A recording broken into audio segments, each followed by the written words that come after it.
Hi guys. Just wanted to talk to y'all for a few. It seems it feels good to talk on here, to kind of vent and hopefully I can start getting some feedback in my comments. Yeah, just let me know how I'm coming across, if I'm boring to watch, because this is my first time ever doing anything like this, and I don't know. I just keep cranking out videos about anything that comes across my mind. Um, my interests are horses. Number one. Um, any kind of horse, all of them. I grew up with them and I just love them. And I like, oh, sorry. I like talking about them and stuff with people that, if you have them or if you don't, if you just love them, let's just talk about them. I don't know anything about sports other than horse sports. So I wouldn't be very conversational in that. I would be glad to hear about it. Um, some things about this may start problems, but I'm not trying to. Some things that bother me about um, the horse world is horses are beautiful and it attracts many, many people from all walks of life. But I've seen on the videos that I watch, my horse videos, horse people, in the comments, there's some that really get out of hand and they'll bicker and argue. Well, there's also a couple of dairy farmers that I watch that are really doing a good job at education. One of them I watch is Iowa Dairy Farmer, and the other one is, oh gosh, I went blank. Starts with an M. Anyway, they actually take you right into their production and they show you how the cows are treated and how they're used, and they're so well taken care of. Well, anyway, the other day I start seeing these ads popping up on my Facebook and that about how they're tortured and forced to milk and these things, and I don't know where people come up with this stuff. It's like one of the horse sports I like is reining, and not reining like weather, okay? Reining is a display of uh, controlled gaits and extended gaits, the agility of the horse, probably some other factors that aren't coming to mind right now. And a lot of people seem to think that those horses are forced to do that. I'll tell you from experience, a 1,200-pound horse versus you are not going to make that animal do anything it's not willing to do, and that's a fact. You cannot train an angry animal or a mistreated animal, an abused animal. If you force an animal to do anything, they're going to resent you. And when your back turned, they're going to hurt you. So, not a good idea to pick a fight with one.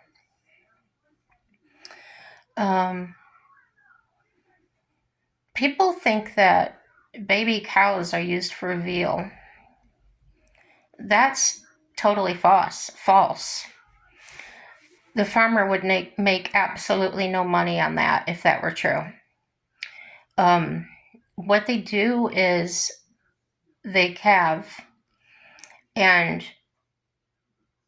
most cow breeds, not dairy, so to speak, not like the black and white dairy cows. I've seen them literally have their baby and lay down right on top of it and unalive it. Okay.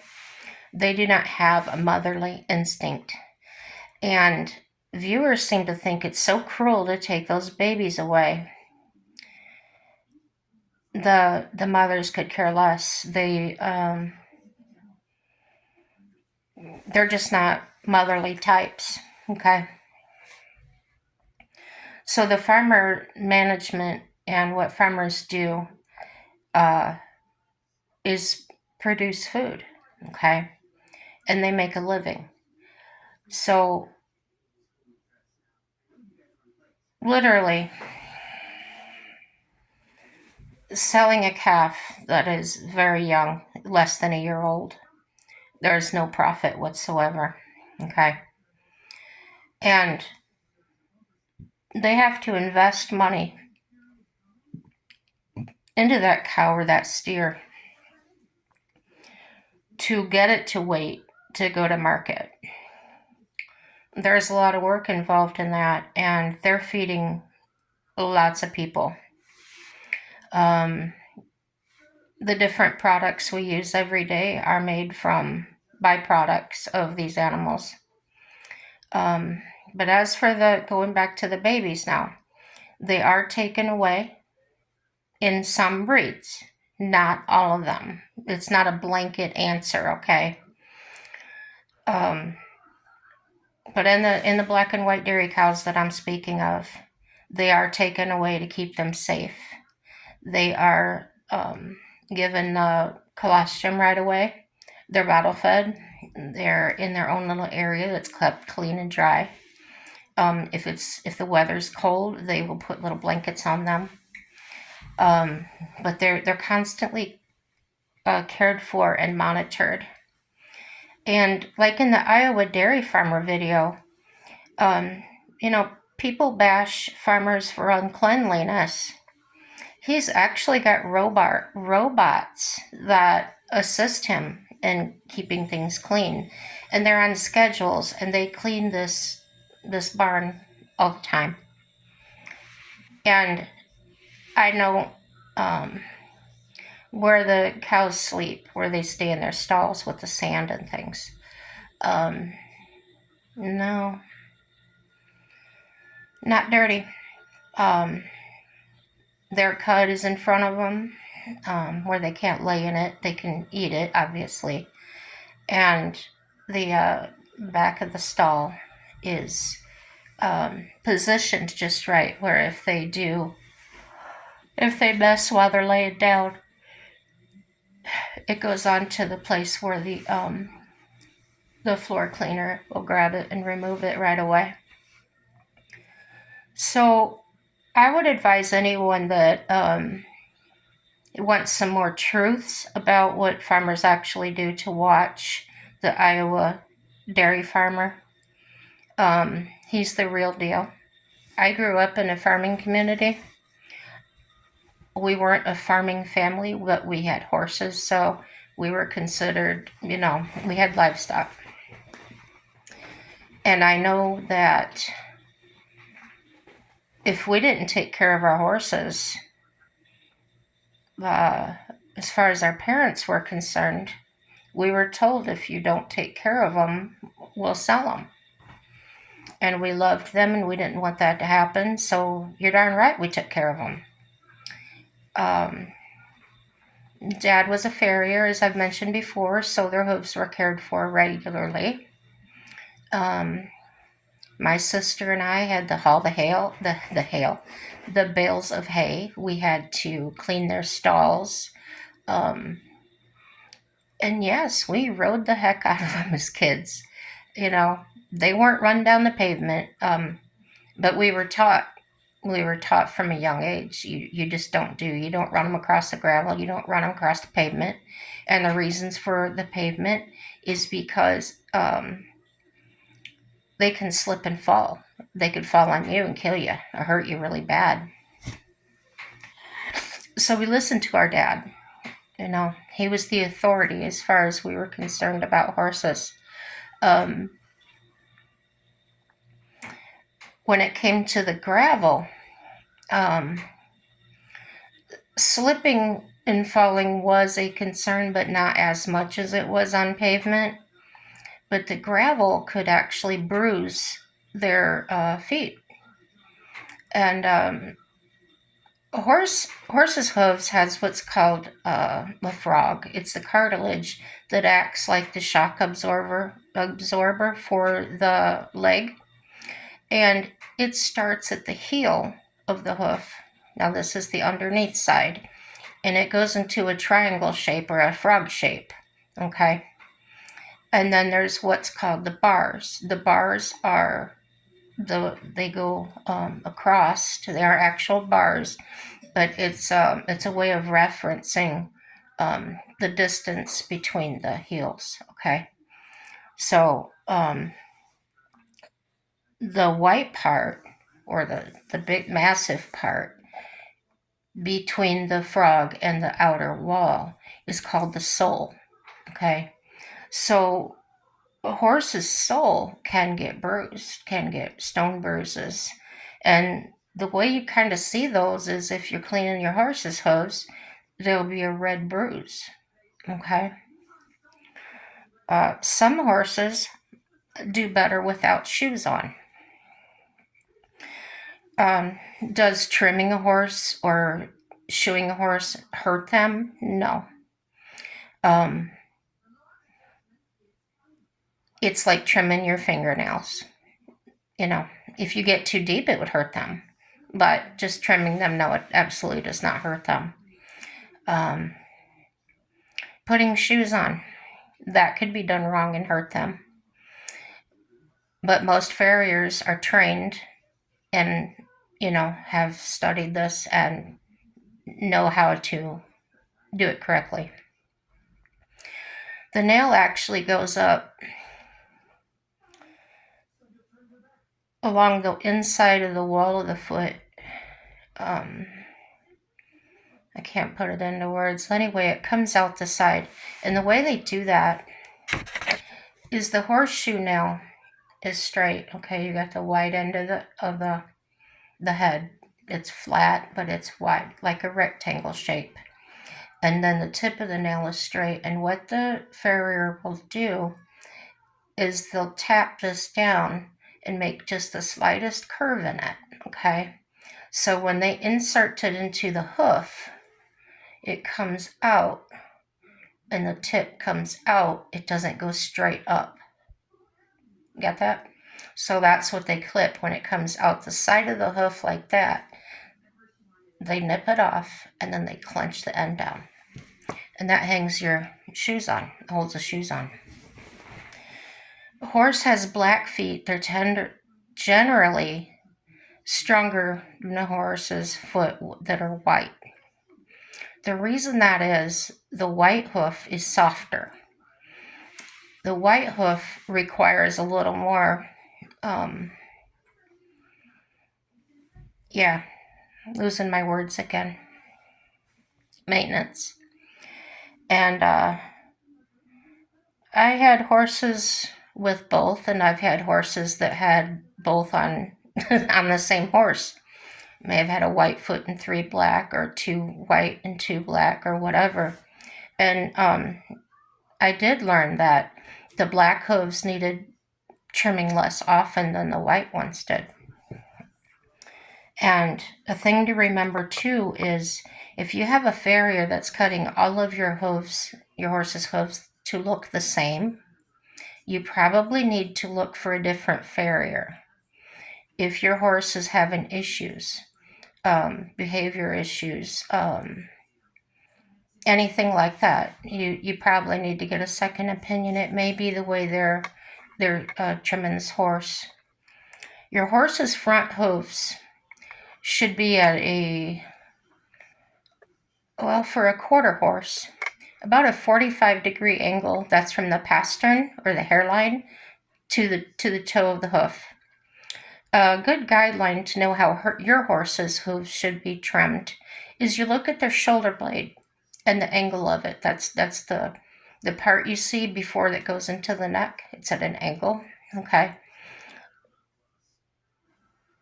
They say 45 degrees and a quarter horse because that's kind of standard for that breed of horse, about a 45-degree angle.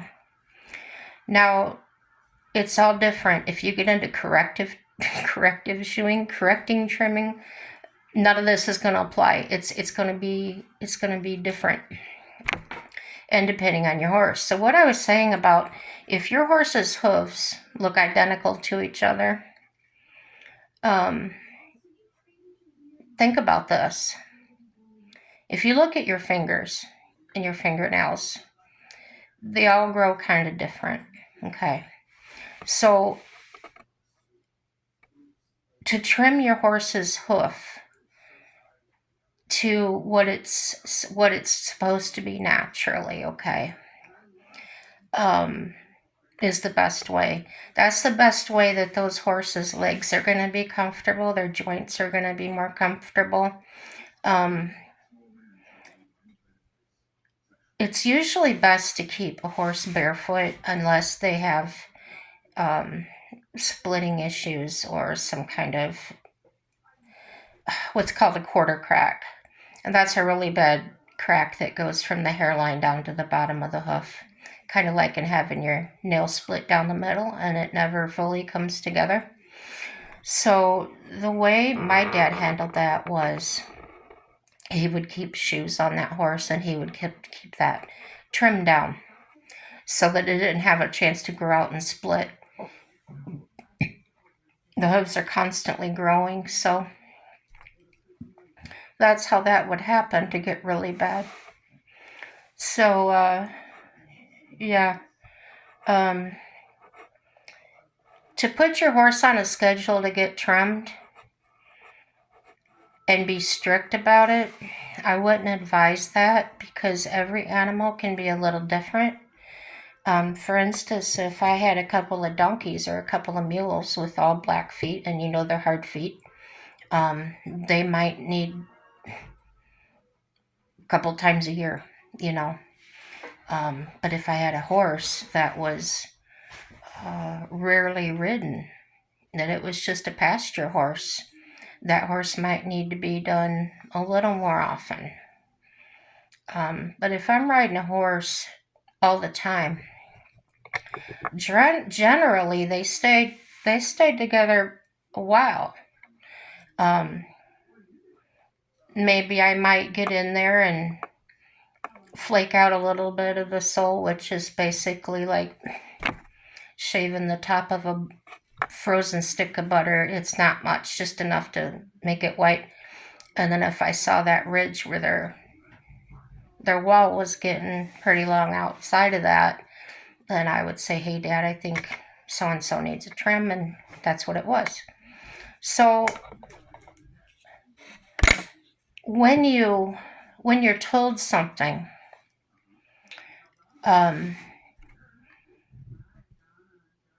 you can believe it or you cannot. And that comes back to what I say all the time about looking for the evidence. I carry that into a lot of things, probably everything I do. Look for the evidence.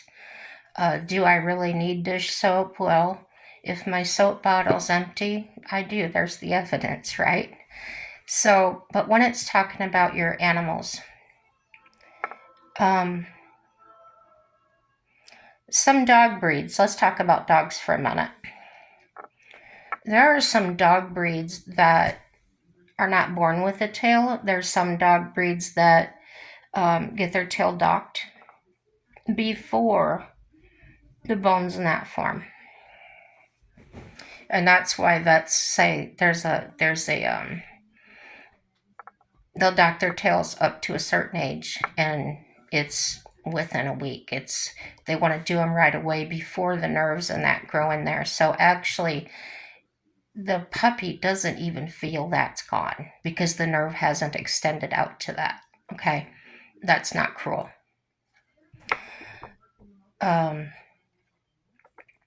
A boxer, for instance, a bulldog, a Doberman, those are all done humanely. That they do not even feel it when it's done properly. and at the right time. When it comes to cats and declawing them, I've never had a declawed cat in my life, but I think this is only the fifth cat I've owned. And I kind of just treated her health wise as I did my dog. As far as grooming, of course, I don't believe in bathing my cat. She takes care of herself. She's very clean. But her nails, now I've noticed with my indoor cat that by not having the ability to go outside and get rough and do things outside, that her nails will curl severely in the front. And so I pull that nail out, and right where it curves at, I'll clip that. So, but I tell you, within 2 weeks, it's grown right back out again. So my cat she has mixed nails. Some are whites. Oh no, hers are all white. Yeah, hers are all white. She's a Aussie mist breed, and she she has different mannerisms that I'm used to in a cat. She's very with me all the time, and she kind of picks her person, and that's it. So I had birds, and the same with my birds. Um, Canaries were really bad, and so are my finches. Their nails would actually just keep growing and growing, and then they'd loop back under, and where they couldn't even grab a hold of a perch. So I would have to just as gently, no, finches are wild little things. I would just so gently have to hold them and clip those nails. Yeah, I never seen nails that long on such a little bitty thing. the the cockatiels I had though, they I did it from, well, the male and the female that I had that hatched all the babies. I didn't have them from the time they were babies. I had them maybe when they were several months old, and they were not raised by hand. They weren't hand fed, but they were pretty tame. They weren't the cuddly type, but you could handle them pretty well. They wouldn't bite. And when it came time to trim the male's nails, the male's nails, he would literally put his foot up off the perch, like, do it, do it. So it must have helped him in some aspect. The female, no, she didn't want nothing to do with you, but she didn't hurt you. And I clipped their wings just for the fact that I was in and out. I was living in a campground and didn't want them taken off somewhere where they couldn't get, yeah, Michigan gets cold. They're tropical birds. No, that wouldn't have worked too well. But, yeah, so care for those animals in the best way you know how. But let's not get overboard, you know. Um, Not so long ago, and I'm talking 80s, um, animals were treated a lot worse. And we've come a long way, so let's take a break, people. Let's not, let's not knock what we have, because we have a lot more vets. We have a lot more big animal vets that still travel to places to take care of them. And facilities have grown immensely. I remember the first veterinary clinic by us actually had a walk-in x-ray machine and a CAT scan machine. They had a table where they could lay a horse down and x-ray and do everything that you could do in a hospital. It was, may as well call it a veterinary hospital. So we're getting there. Just chill, okay? And don't expect everybody to know what you know. Good grief, if I expected you to know what I know, I'd be in a world of hurt. A world of hurt.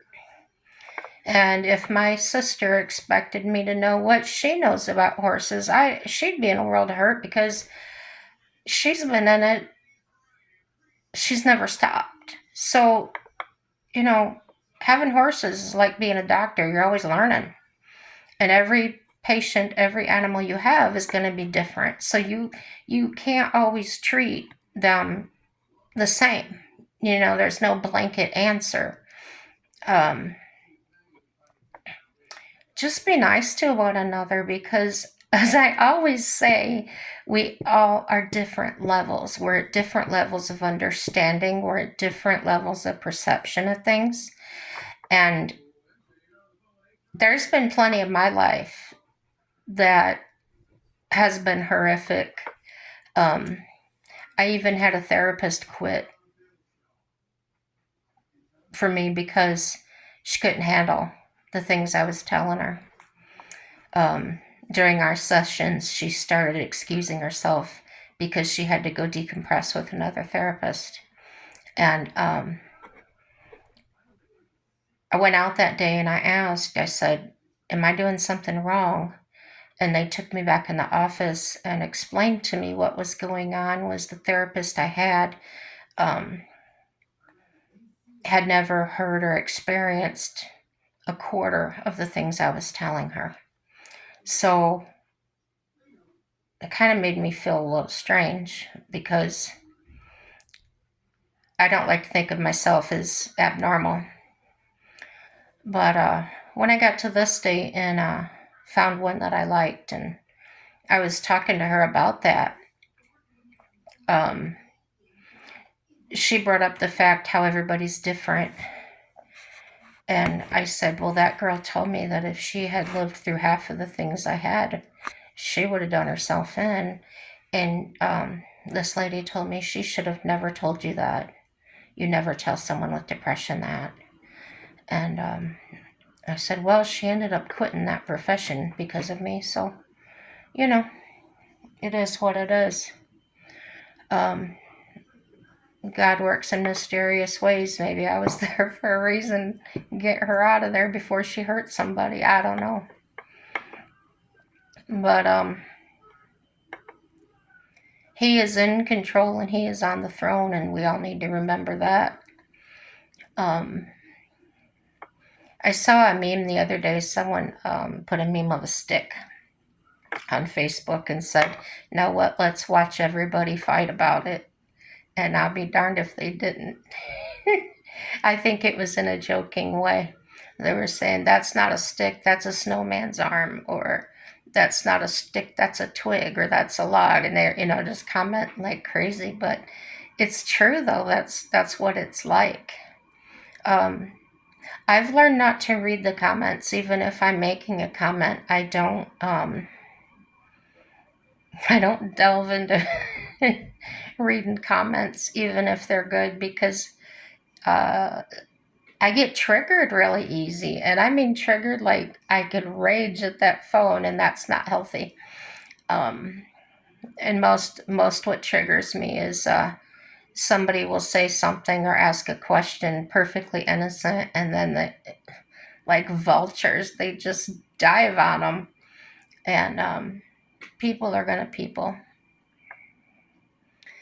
And there's a lot of unhappy people out there. And if you're not an unhappy person and you just get unhappy once in a while for legitimate reasons, then you're strong. Um, you're a survivor, you know.